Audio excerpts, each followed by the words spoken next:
I'm Linking X2 and welcome to the review of the KT and T1 series. As usual, we're going over the pick and ban phase and focus on what the teams want to achieve and can do with their comps. Shortly going to note here that T1 has swept out Faker for Closer for this one after, well, the two losses over the last two series.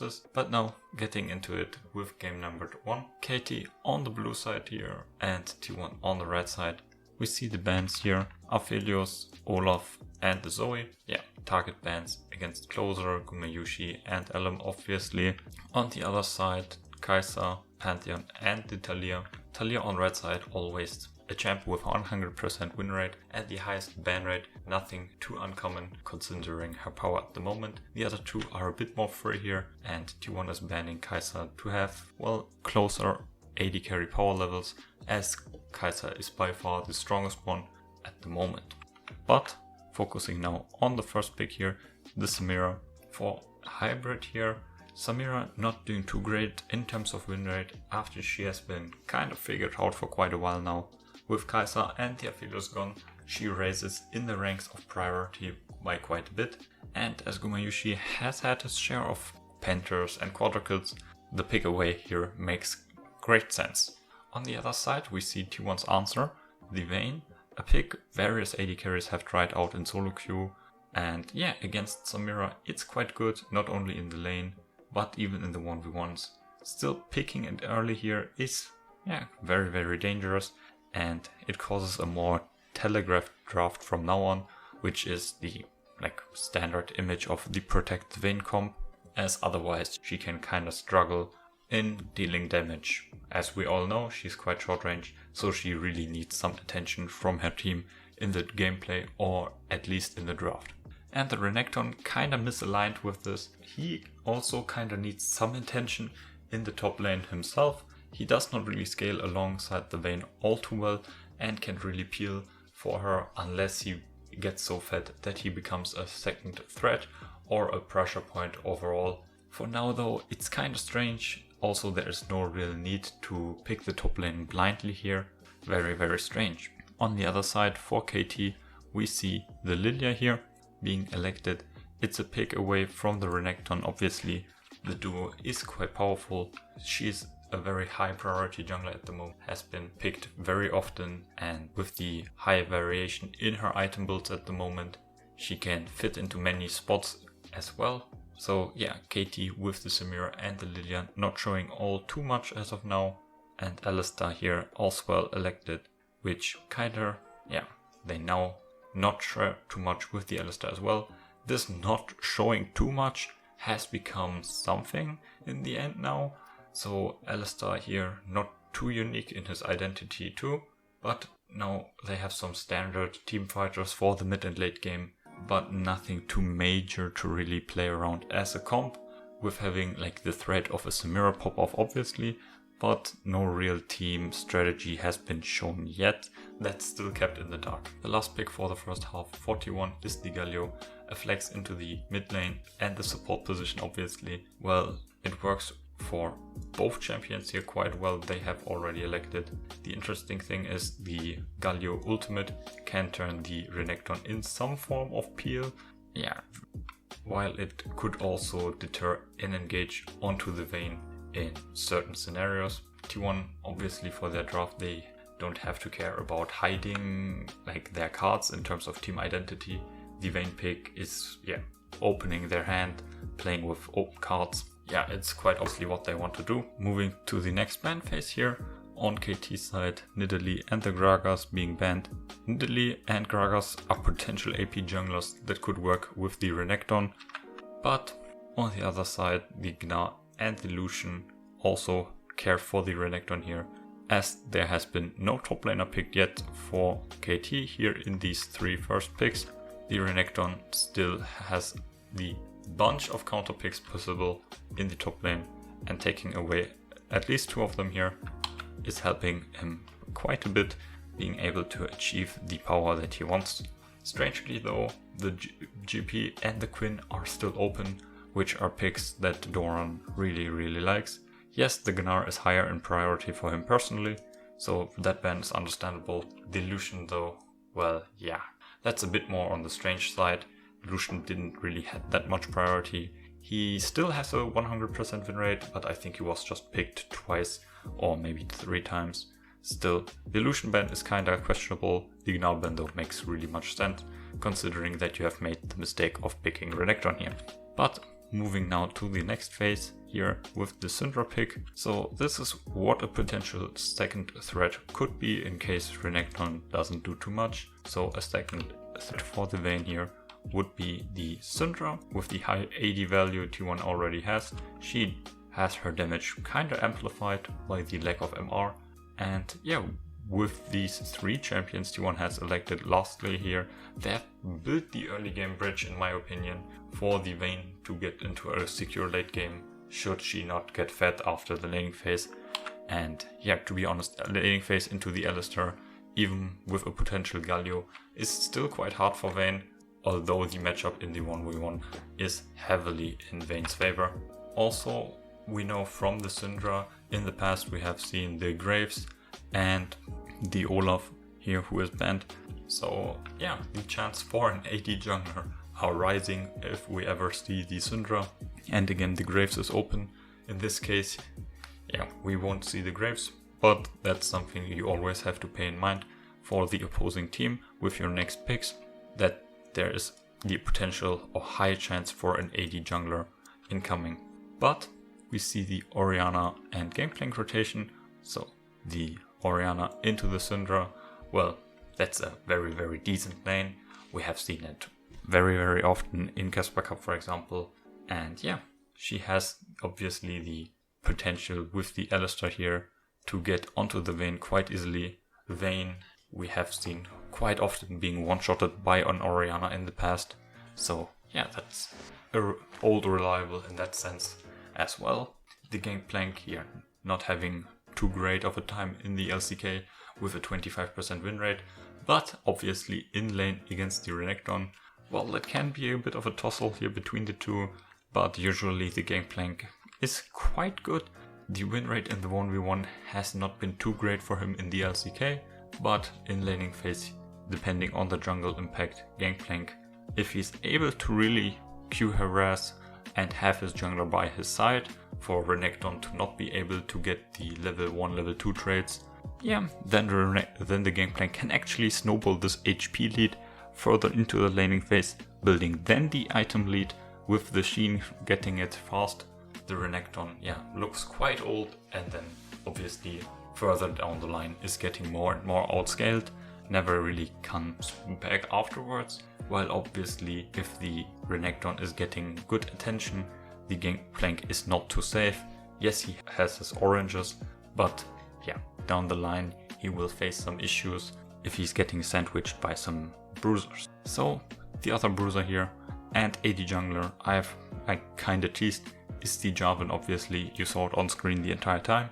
The AD jungler, yes, we have seen it coming.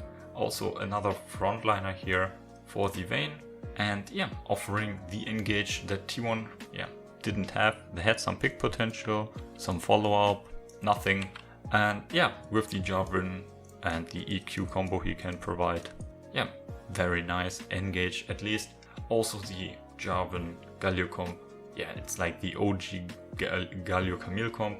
Yeah, he loses in farm in the jungle matchup. Obviously he's not as fast of a farmer, but he can be quite aggressive early on.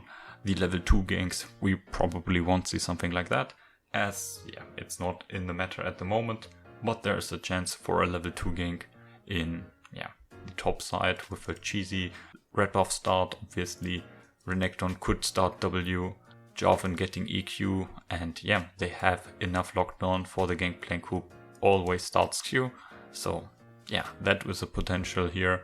Obviously everything in bot lane is kinda meh, as yeah, Galio and Vayne, their level 1 is okay. Alistar, if he starts Q or W, there should be no gank here realistically. But again, Jarvan, even if we don't consider the level 2 possibilities, his early ganking power is quite stronger than the Lilia, obviously, as she wants to farm more. And yeah, that's the trade-off here in the jungle department. Overall here we see in KT's drafts, they have yeah, gotten some really nice teamfight tools overall. A bit difficult with Alistar being their only frontline really, and yeah, overall their engage potential is quite meh. Only the Alistar here getting a bit of help from Lilia and Gangplank's lows. Yeah, if they are able to get to T1 or well, more so to their 2 carries, they obviously have the damage here in their key champions to blow them up and completely destroy them. And yeah, the early game also one has to consider the laning matchups here. The top lane, if the Jarvan is not allocating enough time here, the Gangplank obviously can push ahead in the 1v1. Mid lane is quite even, but Syndra has the small advantage here.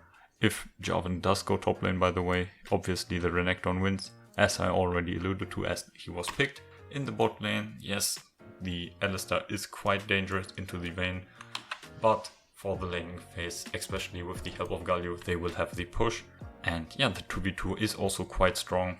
Jungle again, while Lilia will win in farm, Jarvan has the higher burst damage in the early game. So KT's comp, yeah, the late game team fights are a bit dangerous and difficult with only the Alistar. High damage, yes, but yeah, if you can't really use it all too well, it's not really practical. Early game they're also behind. So yeah, it's a nice hole they have drafted themselves into.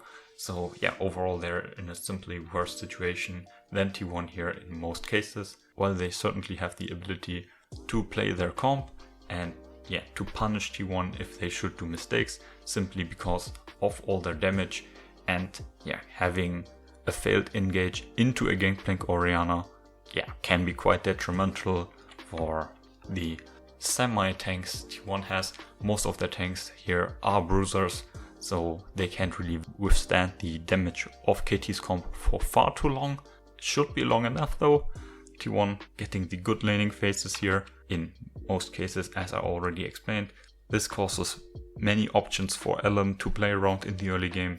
Going to the mid lane with the Syndra setup, also the damage mix of the AD AP, very nice here. Top lane, yeah, both are AD, still going to one-shot the Gangplank if he steps up too close.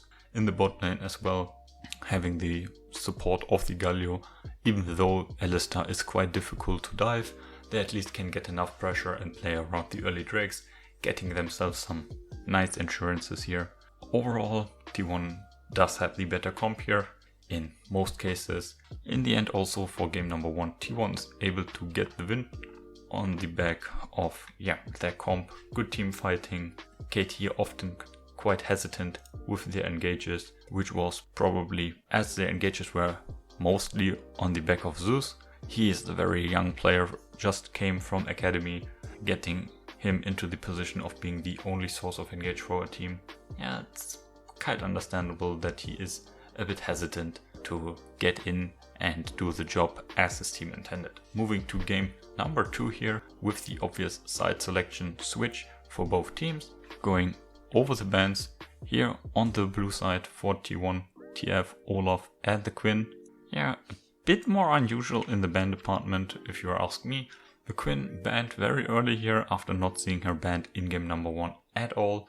It shows, T1, either they want to invest in a good carry top lane, so good carry probably being the Renekton here, so banning the Quinn early, or they don't want to invest in the top lane at all, so leaving potential top laner on an island and not wanting that island to get turned into a slaughterhouse with a Quinn there, and banning a bully in the top lane after what happened in game number 1 where Kana was repeatedly 2v1'd in the top lane.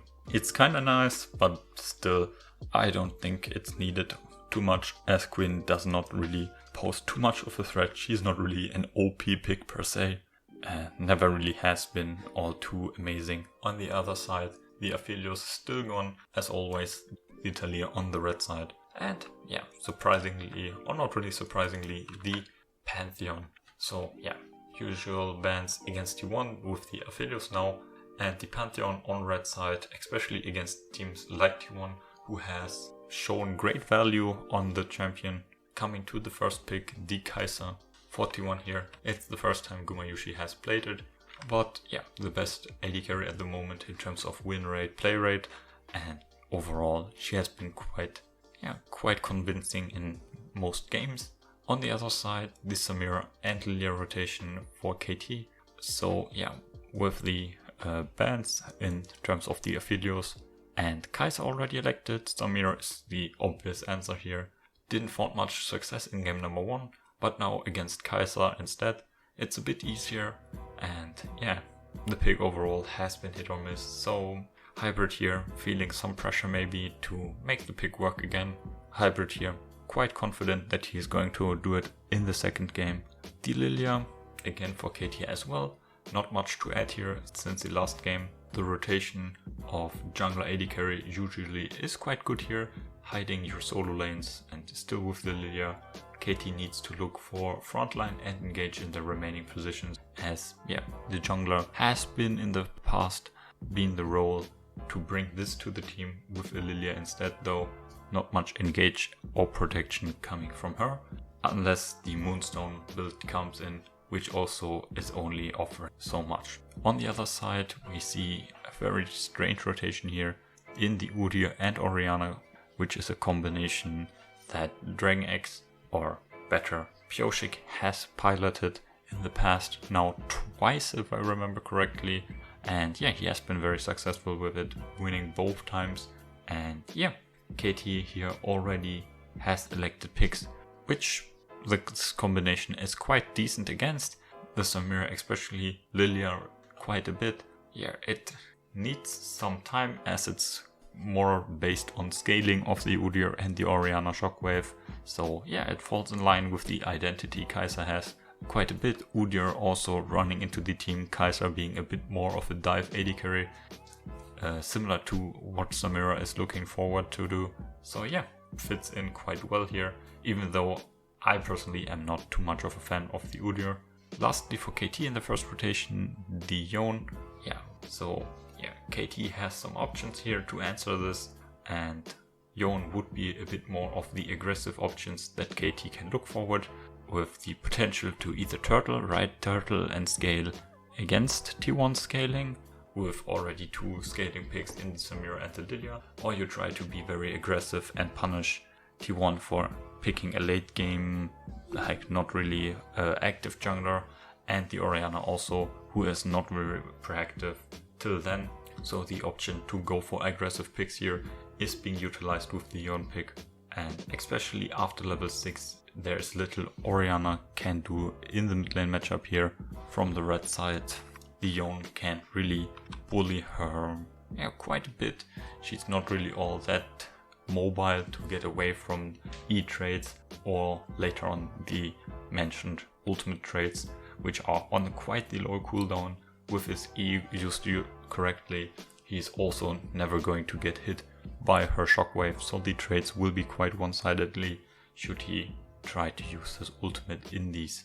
T1 now in the second phase of the draft can look for some peel, or in contrast pick even more engaged to force fights on their own.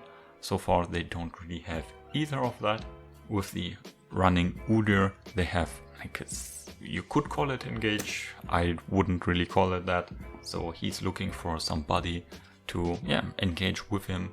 Some options here from the support department obviously would be Rel and Rakan in terms of engage, one being dive buddy in particular and the other one amplifying and improving his sturdiness. Galio and Gragas would be more peel option against the Yone and the Samira especially. So yeah, in this ban phase though, these more peel heavy supports are getting banned by KT.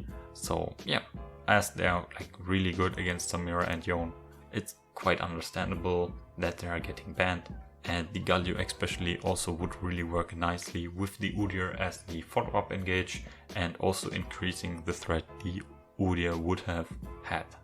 T1 here banning the Gna and the Alistar though, so these picks here with the Gna and the Quinn, they have prepared for something, which we're going to talk about quite shortly here, which is obviously Renekton pick here, which is kind of strange. So you kind of waste 2 of your bans here to prepare for the Renekton pick, but in the end you're not picking it in your first rotation because you go for the Udyr, and then here you know that KT has this first pick in the second half and you've already banned quite the counter picks against the Renekton. You're like either baiting for a Renekton pick on the opponent side, or well, you're quite confident that KT won't pick the Renekton here. Both are a bit strange, and yeah, KT electing the Renekton here. Now with the Lilia and Renekton getting quite the good combination. Lilia also with Yone, so having an AD, AP and AD setup for the top lane, which is obviously quite powerful in little skirmishes and 2v2s. On the other side we see the Gangplank pickup for Kana here. Obviously this is the reverse of the last matchup here, and Gangplank is the option that wasn't taken care of in these bans here, and yeah, like last game he could dominate here. With the Udyr in the jungle though, yeah, the top ganks would be really forced, and yeah, that's not really what the Udyr wants to do here. So yeah, the Renekton, on contrast to the last game, should do way better here, especially with the Lilia potential help on the red side. Yeah, she really likes top lane with all these like really nice camps for her.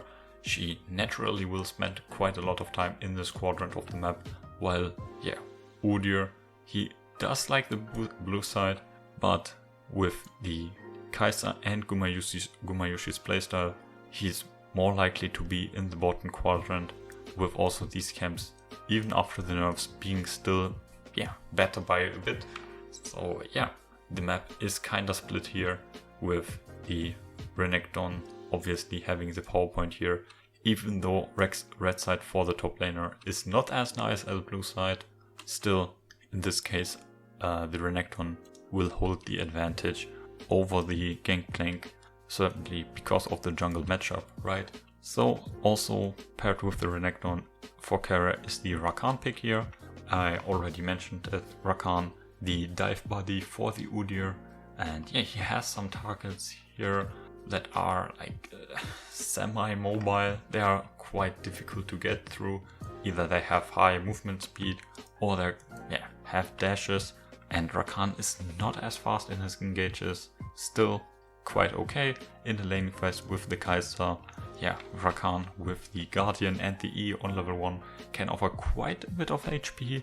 Still, it's not too oppressive, it's more on the safe side here. Lastly for KT, they're electing the Rel Samira. Obviously in the past has been quite the strong lane and set up for the overall game here. She's also adding to the rather limited engage potential of her team here. And yeah, I have to mention here some stuff. First of all, just shortly, Yone and Rel have some good combos with their ultimate abilities and can really like one-shot squishier champions, lock them up for quite the extended period of time. But more so on the order of picks here for KT. So yeah, last picking support certainly can have their own advantages. In this case though, KT did quite the strange move here, as they were electing Renekton, which also is kind of strange here. The enemy top laner has not been elected and you're blind picking the Renekton. Again, yeah, there were bans in the counter pick potential with the Quinn and the Gnar. Still, blind picking top lane was not really needed here. And also, they did hover the Rel for an extended period of time. So yeah, and then switching to the Renekton pick. Yeah, it's not really too nice here. So the Rel was expected for T1 as it was hovered. So the last pick support didn't really make sense per se. It was just showing, yeah, we are going for the Renekton. We are sure, like we have opened our hands. There is not really any surprise here with the Rel last pick. It's just hurting the Renekton potentially. Yes, the Gangplank here is not really a great choice for T1. In like many cases, it's not the main problem for their draft, but we'll come to that. In this case though, like KT was not really playing too smartly here. Just taking away from this here, don't hover what you're going to pick.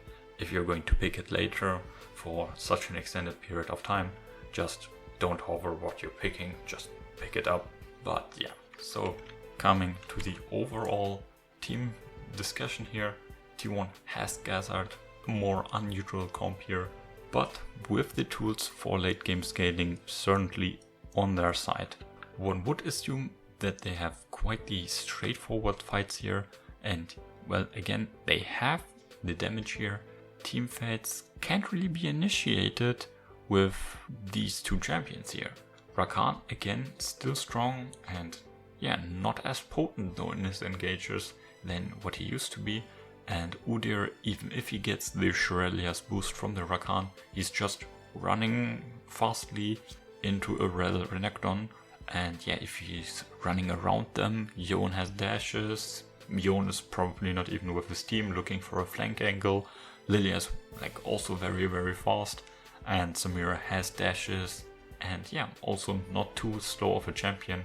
It's just a bit strange that their engage is an Udyr running and the Rakan. It certainly can work out well if they get an explosive engage here. Still not too convinced overall. Also with the draft, while not all lanes are losing for them, here with the KeSa obviously quite okay into the Samira. Orianna also won't be permadoven. The Gangplank though, yeah, kinda hurts. They're not capable of like creating pressure from their lanes or roaming fast. So they're going to be late to objectives, which further helps the champions of KT's side even more. And yeah, it just hurts them even more for the overall setup and the ensuing teamfight. Already having such limited teamfight potential, and then if they're also with like their only frontline have to face check, yeah, it's not really nice. T1 will face many different issues in regards to the vision game in scenarios where they will be slower and behind, which they certainly will be based on the laning setups that we're going to see here.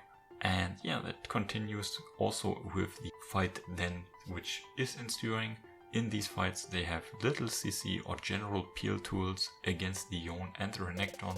And yeah, the Udyr here will try to move into the enemy team, while obviously Yone and Renekton do the same. The question then you would ask is, yeah, who's killing the backline faster? Well, Samir and Lilia can certainly deal with an Udyr who is, yeah, he's not doing too much on his own. Yes, if he has the Orianna ball with him and gets an Orianna ult, yeah, but in that case, the Orianna would also need to be quite close to him to get the ult off. So yeah, that's not all too realistic that an Udyr is just blitzing across the map into the backline of KT and one-shotting them with the Orianna like a kamikaze bear. Yeah, it's not too realistic. So yeah, the Yone and Renekton have high chances of getting onto T1's backline here. Carrier already showed the ignite here. There is no exhaust for the Yone and there's no peel. There's no CC here to protect them. Rakan, again, even if he had exhaust, he's also more of a diver than a peeler or protector, and certainly this dive setup would work well with the KeSa, as she is, yeah, probably also diving into the backline if, yeah, she gets a nice plasma stack, and well, maybe if Udyr can get his beer stun onto a target. But even then, even if the KeSa is kind of fine, the Orianna, which is needed for the Udyr setup, and the Gangplank obviously, who is also using his barrels from range, yeah, they won't be too safe against the dive from KT. The limited engage, only one frontline champion. This reminds of what KT had drafted in game number 1, and yeah, that also didn't work out too well. So maybe you're interested in what T1 could have done better here. So first, the Udyr idea, it mostly works well against a mobile champion. So yeah, maybe locking it in the first half is quite strange. Dragon X both times used Irelia into the top lane here. So Irelia is probably not a must pick, I would assume. But it's just getting another diver, another bruiser into the mix. The Gangplank just takes a lot of time. His ultimate can help in some cases. Sadly, we didn't really see that as a setup for the Udyr. But yeah, he's not really helping in the thick of things in the fights here. T1 mostly on the back foot in the game due to KT's aggressiveness and their proactive options. DragonX was not facing such aggressive comps in both of the games. In terms of gameplay, it could have worked out in this Udyr setup. Obviously KT doing some mistakes here and there, but the gameplay issue is not the main subject of these videos. But overall the Udyr, it was shown too early, so look at this. So this was like their second pick. They had 3 picks to answer, and the potential to ban champions T1 would have liked. So do it later, or set up better in your other lanes. KT on the other side, they did a decent job here in the draft, from getting this nice top lane or top side with the damage mix, also with the early power, with the skirmishing abilities, creating multiple points of pressure for T1. Later on, they executed nicely on their comp, while T1 needs multiple members working together to function, probably like the Udyr Orianna combo, right? They really need each other in this matchup here. In smaller skirmishes or pick situations, KT can do quite more here. Well, that's really the color of their gameplay plan here. Look at all these skirmishing abilities, even from the bot lane.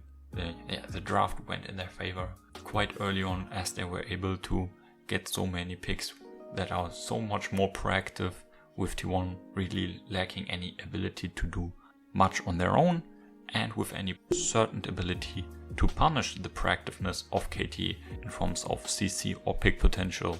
And in the game especially, the early setup from Yukal and Doran was really great, was able to get them many map advantages, as I alluded to with the vision, further snowballed them ahead. So KT is able to equalize the series here, and this moves us to a deciding game number 3.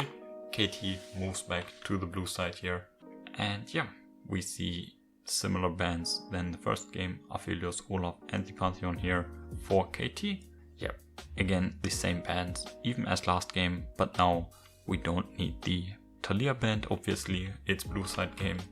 So Taliyah obviously then banned by T1 on the red side.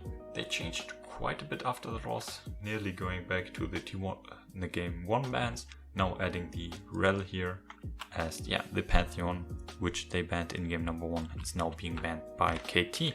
The first pick for KT again is the Samira here, same as in game number 1. On the other side, T1, Renekton and Lilia just going straight into the very dominant and very bread and butter stable combination here. Normally, this would show a more topside focus and the mid game focus, which it certainly does, but this combo has been used so often and it has been slotted into many teams' comps, so it's not really 100% safe that this top focus will actually play out, but certainly they have gotten a stable combination here. Thing though is, drafting Renekton so early, there are 4 bans incoming. That's not such a great idea. Starting with the Nidalee pick here for KT, for blank. Great Moonstuff user, if we're going to ever see this, and also a great comfort pick for blank from his past on SKT, for example. Here she with the Gnar pushing against the aggression for the top side T1 has drafted here. Seeking to take over the top side. Now with the picks here of the Nidalee and Gnar, KT is looking to get push against this with just stronger champions in the lane and in the 1v1 matchups here. They're actually quite trumping them out, and the Gnar having the Nidalee also helps him out quite a bunch in the 1v1 matchup, where he's already doing really well against the Renekton. Here now with the good jungle setup, he can spam his abilities even more and be right up into Renekton's face. And that's just the problem if you're blind picking your top laner.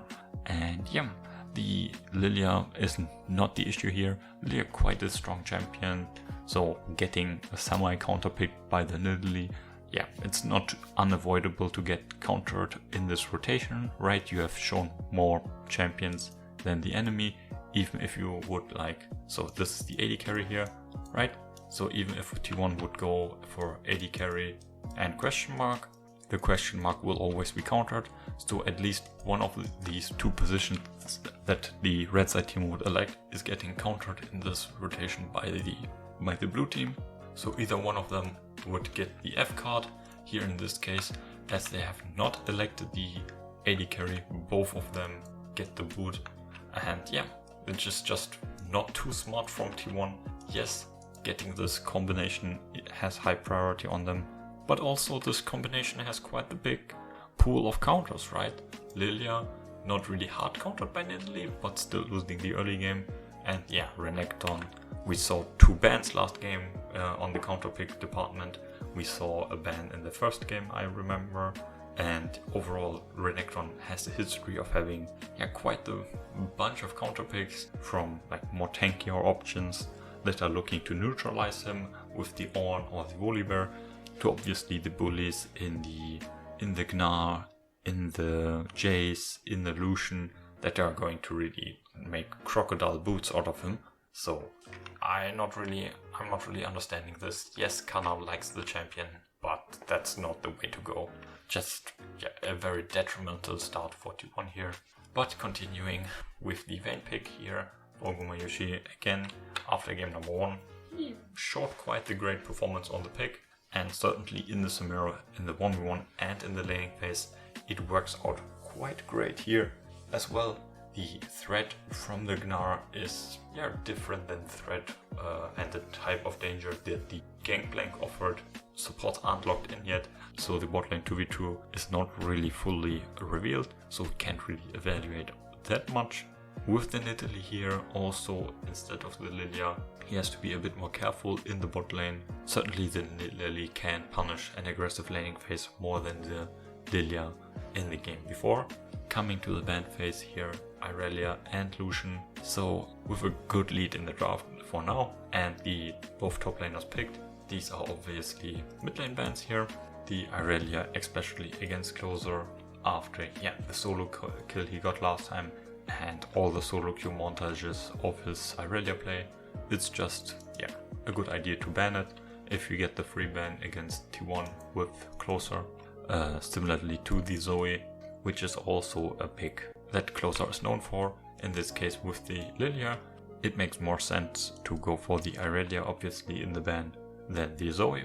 Alistar Victor here for T1. So the Victor pick in Korea is not that common yet, as it is in other regions. His kit can be quite oppressive against the Vayne, so it's quite smart. Also considering that Yukel is the Korean Victor player at the moment, has played it 6 out of 14 times within the last major tournaments. The Alistar also, as I talked about it in the game number 1, can be quite dangerous against the short range Vayne here with his non-cleansable CC. In the second rotation, the Yone, we see it now for Closer after last game. Now it's his turn. It's blind picked, yes, but with the Lilia, T1 has now the exact same top side that KT was able to elect last game. Now with the Renekton, we are remembering that the winning top lane is not there for them, but they are still able to create some pressure should Yukel elect a non-favorable matchup in the mid lane now. So coming to that, firstly with the Leona, her CC and early game power, a pick thought to be quite great into the Vayne. And she is nice, not the greatest choice, but considering that KT also needs engage, the Leona slots quite nicely into their team. And also not like T1 last game, she can peel for the Samira and the now pick TF if one of the solo laners from T1 decides to dive into them. The TF also here has the decent lane into the Yone and can follow his roams with his ultimate obviously into each of the side lanes or even assist the Nidalee should she get teamed up by Lilia and any lane that is coming to help her. And later in the game also for these roams the pair up with the Nidalee is quite nice. Damage mix is not there with the duo AP. The gold card spear combination leaves most of the T1 members 6 feet under. And later in the game the rapid fire gold card onto the short range Vayne will be his main goal to look forward to, and that will be quite devastating for Gumayusi to try to avoid. He's already shown that he's going for the cleanse, which is very much needed if you're facing a Leona and a Twisted Fate. So against both of them the cleanse is needed. T1 rounding their comp up with the Galio here. Lastly, so he's follow-up engage for the no engage they have on their team. He can help the Renekton as it was already paired up in game number 1. He does offer quite something for his team in other departments in terms of the laning phase with the Vayne certainly. Also his skirmishing power for the early Drakes is good. Dealing with the Samira later on with his W is also here on this resume. Overall a nice idea and fits into T1's skirmish mid-game idea of a game plan. But again, I repeat, he is the follow-up engage for no engage. So we already see a major problem that was not addressed beforehand, as obviously the AD carry is kinda out of the mix, as the AD carry is never the engage option, but both top laner and jungler are not the engage, and the mid laner has not been the engage source for quite a while in the meta. So Galio is kinda sad here.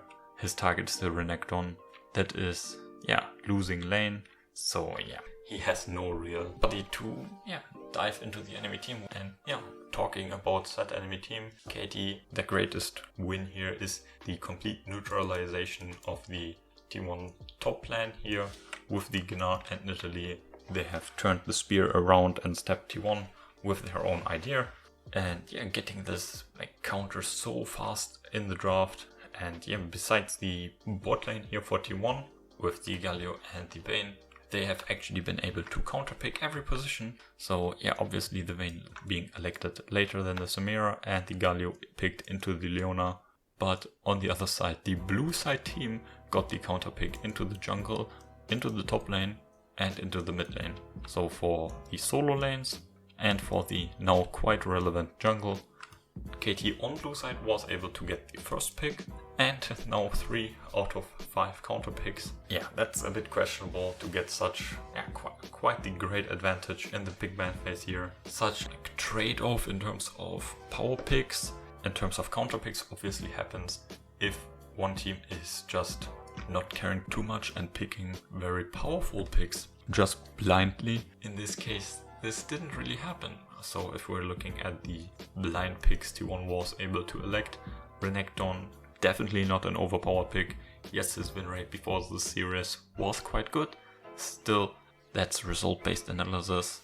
We often see him getting quite bonked on the head. And there's a reason why he's quite powerful with the Gore Drinker. Yes, still there's an abundance of counter picks that certainly can play out. The Lilia as well, very very strong here, obviously with the Talia gone and Korea not picking any Moonstaff shield junglers like Ivern. Still Lilia herself can pick up the Moonstaff and be the versatile healer, but again here she's not an overpowered pick per se. And similarly the Yone can be quite strong and again can exert a lot of pressure here. He though is also kinda counterpicked by the TF. So overall T1 is not getting OP picks for their blind picks. Overall it's rather strange, as I mentioned, that they're not getting any useful counter picks on the red side.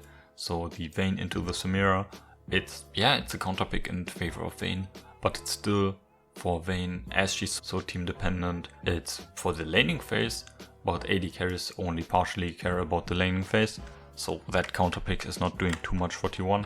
And the Galio, well, look where he comes in. His top lane is already lost. His jungle, well, is fine, but won't be too proactive against the early power of the Nidalee. So Vayne against Samira Leona with a Twisted Fate that can ult downwards has to be way more careful, even if she gets Galio as her support.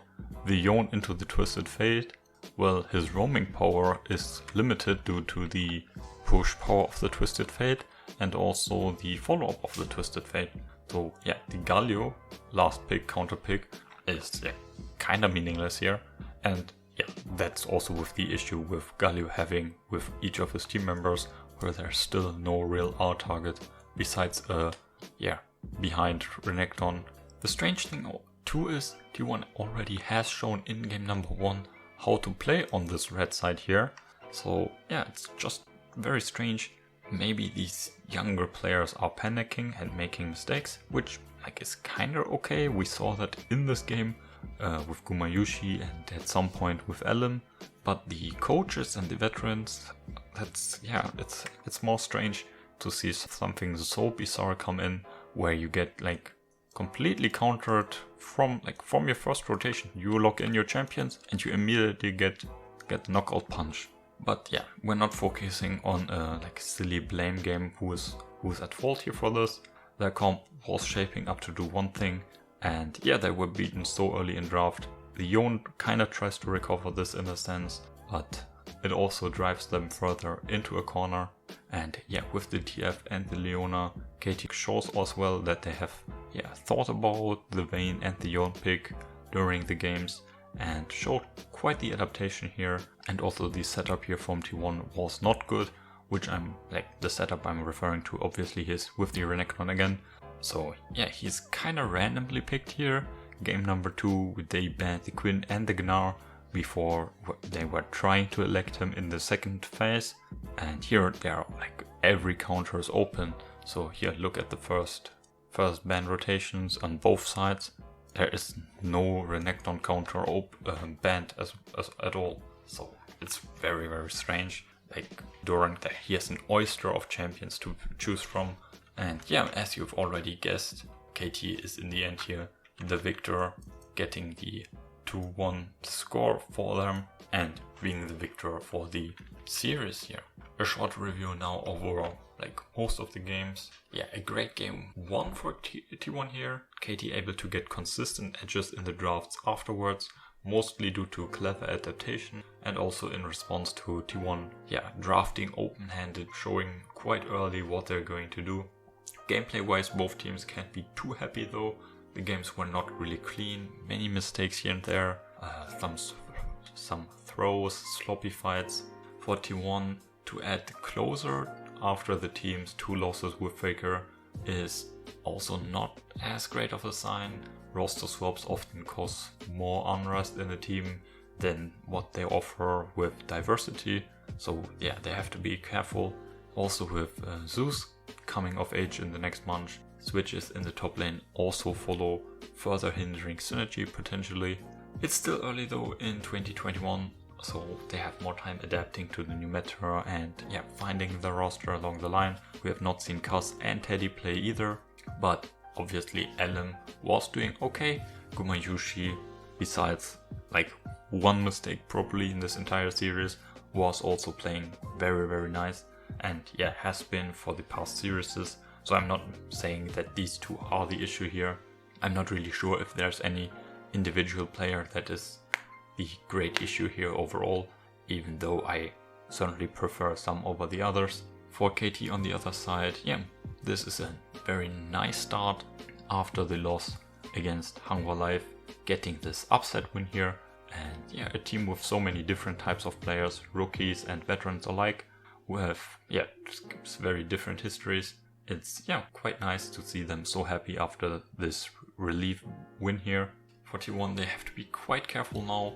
After 2 serious losses, their mental can be quite affected, so let's hope in terms of the losses and the roster changes that the mental won't be affected too much and that they can pick up on the strong suits, which obviously are there if we consider that they have really dominantly won every first game in the last series. If it's down 1, GenG or now KT, the first games T1 comes out swinging. For the LCK after the series, we can take away that the Vayne has come out. It's quite the pick. AD carries have been practicing after the item changes. But yeah, Gumayusi getting the first win and loss with her today, so other AD carries might consider her in the future. Also, the Udyr has gotten his first loss and has not looked too great in hands other than Pyosik, so maybe he has to show the scene how to play the Udyr more correctly in other games. Thanks for watching here now till the end. It has been very, very long. I'm sorry for that. But yeah, in the series there were many details that one might not pick up in the pick and ban phase that led to great advantages for KT in the last 2 games. So yeah, thank you for having me. In the playlist and description below you can find the previous draft review, which goes over the GenGand T1 series I've already mentioned here. So yeah, anyway, what you think about the Udyr pick? As I mentioned, I'm not too much of a fan here. I dislike Olaf, for example, and Udyr kinda behaves very similar to him and is actually worse in the early game. So yeah, he's not really my friend here. And in terms of Orianna ball carriers, there's already an abundance of them in the meta or even of meta choices. So yeah, maybe it's a pocket pick for Pyosik, but I don't really want see him becoming the forefront of the meta. But that's it for now though. Please stay safe, have a great day. Till next time, bye.